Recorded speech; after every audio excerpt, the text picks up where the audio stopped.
వందనాలు. కూడి వచ్చిన పాస్టర్ గారు, దేవుని సేవకులకు వందనాలు. విశ్వాసులందరికీ వందనాలు. చిన్న సాక్ష్యం చెప్పబోతున్నాను.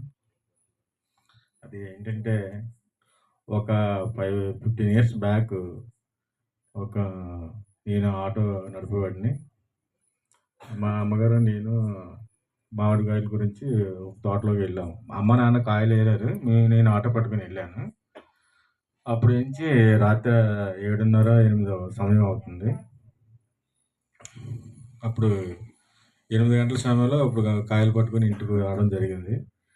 అదే ఆటోతో పాటు ఆ చాతాను మాతో పాటు అలా వచ్చేసింది. అది మాకు తెలియలేదు. మేము ఇంటికొచ్చిన ఒక 2 గంటల తర్వాత నాకు చాలా ఇంకా మతి లేదు ఇంక అప్పటి నుంచి. పైన పడిపోవడం, నిలబడలేకపోయేవాడిని. చుట్టూ 2, 3 కాపలా ఉండేవారు. అది ఏంటి ఇలా జరుగుతుందని అంటే అప్పటికప్పుడు ఏదో అప్పుడు హిందువుల్లో ఉండేవారు. ఇప్పుడు అమ్మ నాన్న అప్పుడు ఏదో అన్నం అది ఇది దేవుడితో పారేసేవారు. తర్వాత 2 రోజుల తర్వాత ఇప్పుడు హిందువులు చేస్తుంటారు కదా, తాబీజులు అవి కట్టడం, చేయడం, బాగా చేయడం చేస్తారు కదా. దాని గురించి ఒక రోజు ఒక బోధవైద్యుడి దగ్గరికి వెళ్ళి తీసుకురావడం జరిగింది. తీసుకొచ్చి బాగా చేయించారు, కానీ తగ్గలేదు. అక్కడ తగ్గలేదని ఇంకో బోధవైద్యుని తీసుకొచ్చారు. అప్పుడు ఒక 15,000 ఎంత అయింది, అప్పుడు కూడా తగ్గలేదు. తర్వాత ఇంకో బోధవైద్యుని తీసుకొచ్చారు. అతనికి ఒక 20,000, 30,000 ఇవ్వడం జరిగింది. అప్పుడు కొంచెం నయమైనట్టు అనిపించింది అంతే. అప్పటి నుంచి అతను అన్నారు, బాబు నువ్వు ఆటో వేసుకో, పర్వాలేదు, ఇంకా నీకు ప్రాబ్లం లేదు అన్నారు. అయినా సరే అప్పుడు పూర్తిగా కంట్రోల్ లేదు. కొంచెం ఒక 40% దాకా తగ్గినట్టు అనిపించింది. అప్పటికి నా మీద చాతాను వచ్చి అప్పటికి 20 డేస్, 25 డేస్ అయిపోతుంది. కానీ ఆ 25 డేస్ కాక మా ఫ్యామిలీకి, మాకు ఎవరికి నిద్రలో లేవు. ఒక దినమున మా బాబాయ్ వాళ్ళు అప్పుడు కొంచెం కొత్తగా చర్చికి వెళ్ళి మొదలు పెట్టడం జరిగింది. మా బాబాయ్ ఒకరోజు కలిసి, నాన్న ఇలాగ దేవుని సన్నిధికి వెళ్తే బాగుంటుంది, కొంచెం నయం అవుతుంది,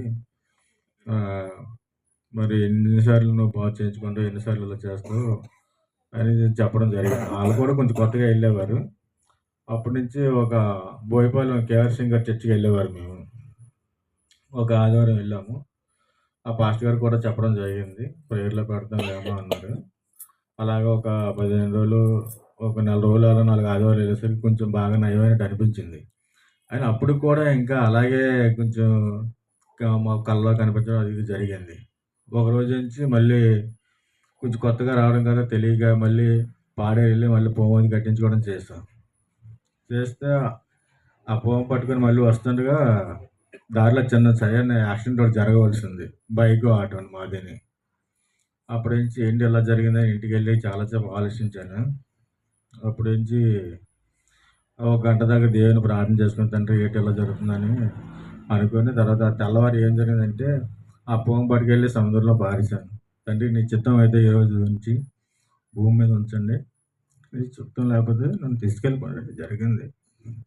ఆ రోజు నుంచి ఈ రోజు వరకు పొంగులు గట్రా కట్టుకోలేదు. దేవుని చిత్తం ద్వారాగా, దేవుని కాపుదల ద్వారాగా నాకు ఈరోజు ఉన్నంటే కారణం దేవుని కాపుదల, దేవుని ప్రేమతో ఈరోజు దేవుని సన్నిధిలో నడుస్తున్నాను. ఈ చిన్న సాక్ష్యం దేవుని దీవించిన. ఆమేన్.